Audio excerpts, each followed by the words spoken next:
What is up, guys? William here from fitnessforbackpain.com. Really excited today to talk about the cat-cow and back pain. Have you ever tried it? Were you told to do it? Do you see people showing you how to do it on the YouTubes, like best stretch for low back pain? Ooh, look, it's someone doing the cat-cow.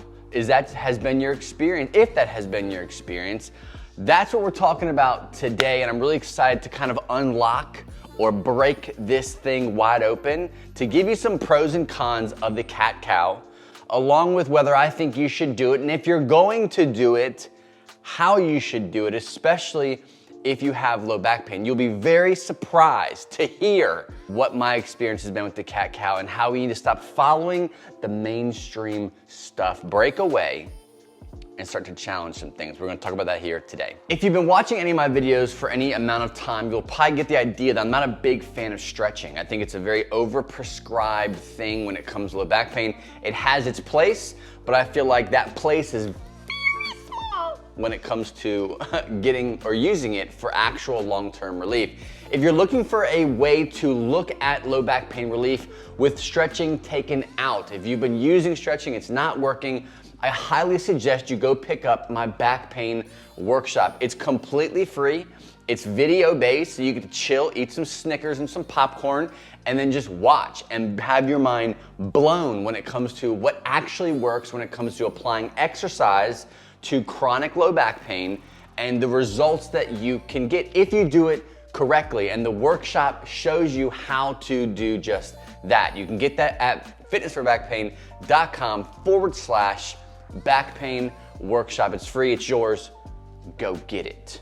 So I wanna first give you a pro to the cat-cow, right? I think if you've been around my content for any amount of time, I'm a big proponent of movement, not just stretching and protecting or stretching and doing the bare minimum of movement to keep your body safe and not in pain, but no, like moving your body in ways that you might be scared to do.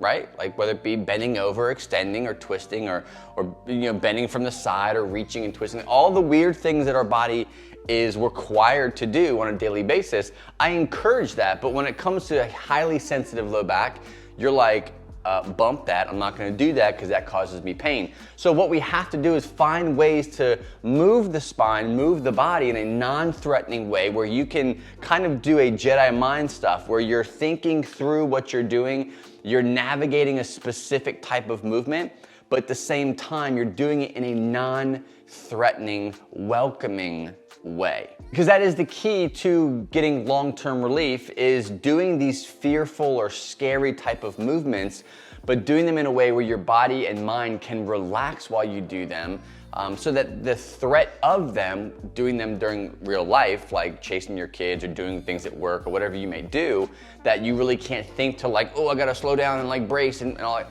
Getting away from all of that robotic type of stuff and just trusting that your body is resilient and strong enough to do this kind of thing. The pro to the cat-cow would be that opens that kind of environment for you to explore movement and ultimately, for the long term, hopefully get relief. So now we gotta talk about the cons. Unfortunately, there's more cons to the cat-cow than I think there's pros. Now, the pro to the cat-cow is a big one. It's huge, which is important. It's really the only pro that you need is to move the spine, but the cons can outweigh as big of a pro as movement is to the spine to a sensitive back or post-surgery, whatever your situation might be. As important as movement might be, the cons could destroy what little quality of relief or quality of strategy the pros to the cat-cow actually bring. Now, my first con to the cat-cow is oftentimes I see a lot of too much movement too soon. Okay, so let me break this down.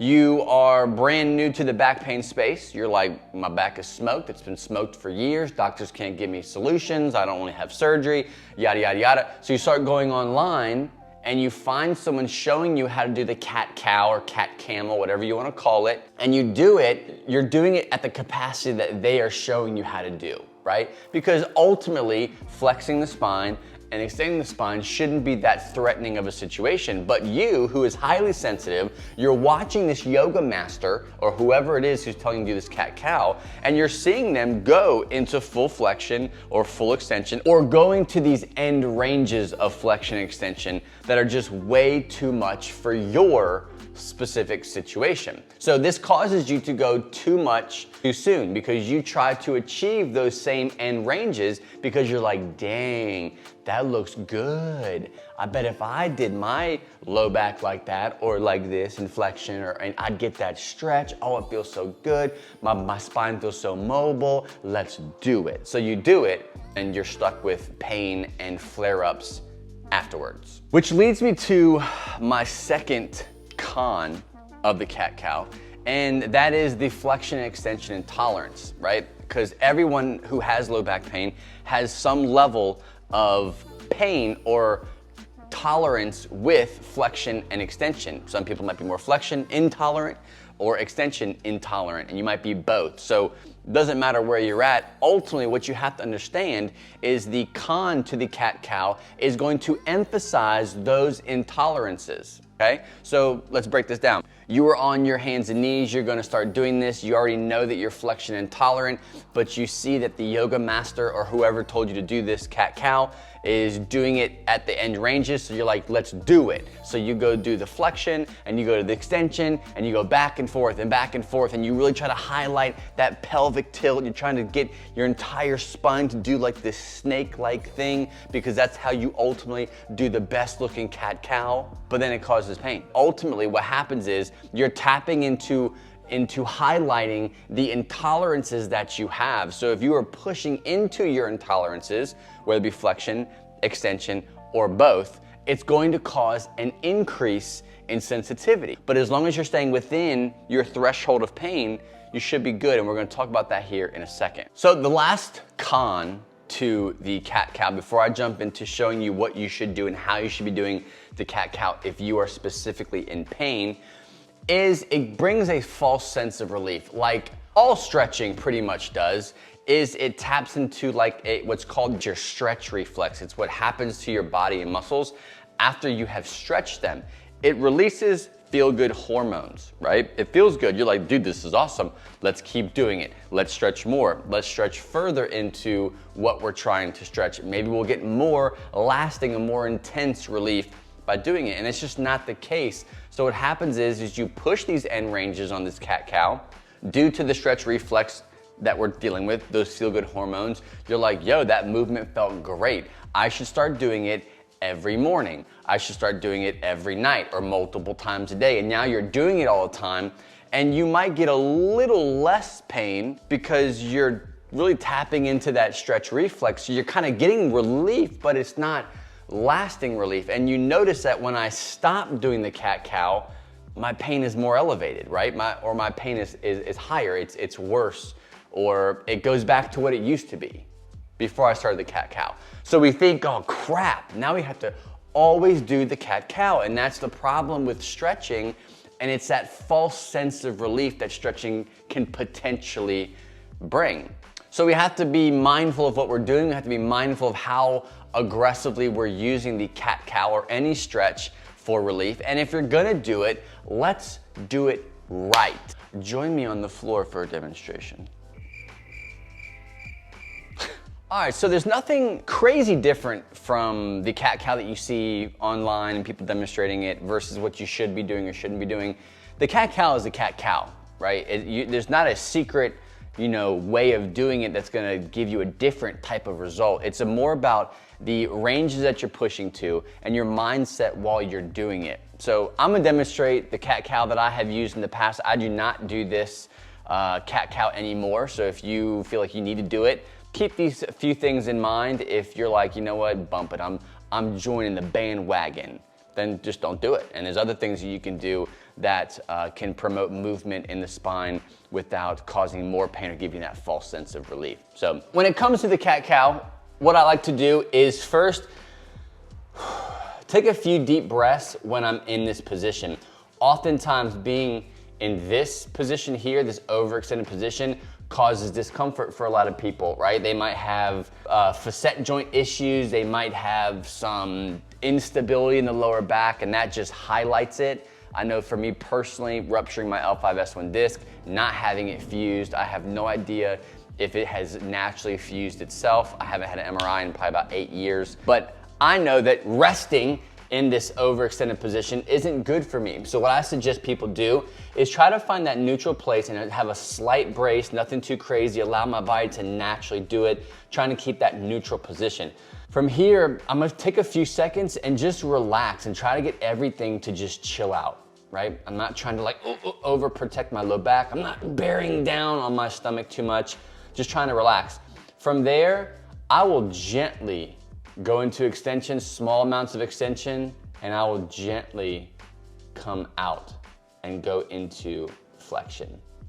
So I'm not going aggressively in any specific, I'm not trying to do this, and I'm not trying to see how far I can push my thoracic spine towards the roof. I'm not doing that stuff, right? Because again, you're tapping into that stretch reflex, and it can ultimately cause more issues for you because you don't know if what you're doing is actually working or not.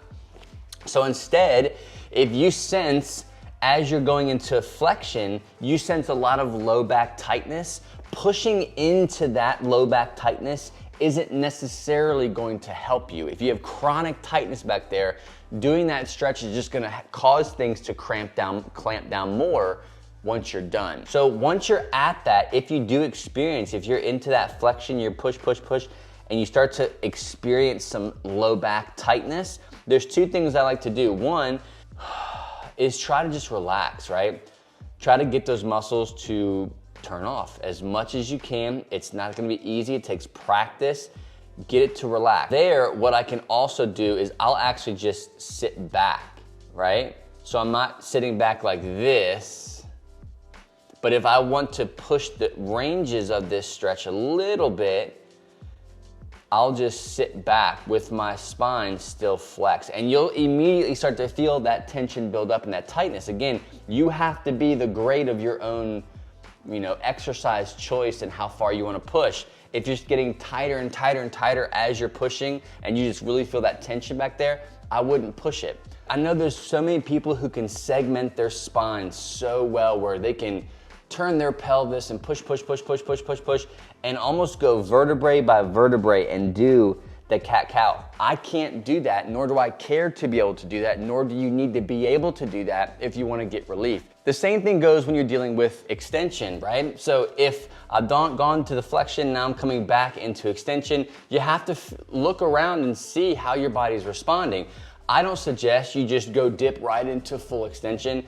I experiment, see what it feels like to drop your pelvis under, bring your butt, like you're kind of scooping your butt out so your butt's sticking up more, and you're dropping your chest and your thoracic spine down as best you can, and see what it feels like. Even from in this extension, if dropping your hips and bringing your butt out and around and up is too much, bring your pelvis under some, experiment with what that feels like. Can you get some thoracic extension, right? Can you focus more of your extension in the thoracic area versus the lower back area? So that's where it comes down to fine tuning and playing around with what is the best situation for you when doing the cat-cow. Again, it's a beautiful way to get movement in the spine, but you gotta remember, there's way more cons to it than there are pros to it. So if you're going to use it for the benefit, for the pro, navigate those cons with a fine-tooth comb, and if it doesn't work out for you, it's okay to completely let it go and just move on. So that is it. That is my personal experience with the cat-cow. The pros, the cons, what I think about it. I'd love to hear what you have to say about the cat-cow. Has it been something that you use a lot? Is it something that has brought a lot of relief for you? Is it something that you are like, you know what? It does cause pain. I'm probably gonna stop doing it for now. Let me know your experience, good, bad, against mine, or in support of mine. Sometimes these topics go against what a lot of people will suggest, and it's just because of my own experience, because of what success I have had with clients. That is what I base everything I say off of. Myself, after rupturing my L5-S1 disc and not having it fixed, as well as the clients who I've worked with over the years and what I work with now.